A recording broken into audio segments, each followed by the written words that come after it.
پورے سال جس آگ سے ہم بھاگتے رہتے ہیں، سردی کے موسم میں اسی آگ پر ہاتھ تاپتے ہیں.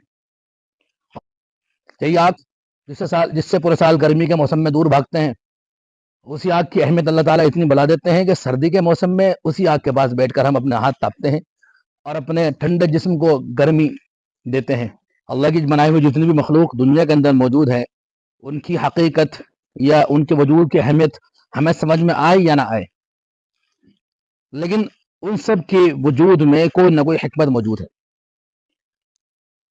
ہمیں اللہ کی ہر مخلوق پر خاموش رہنا چاہیے اور اللہ کی منشا سے راضی رہنا چاہیے.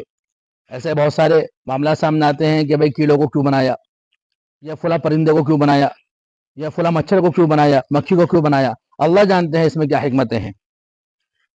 ہمیں کوئی حق نہیں پہنچتا اللہ کی کسی مخلوق پر اعتراض کرنے کا اور اس کے اوپر سوال اٹھانے کا.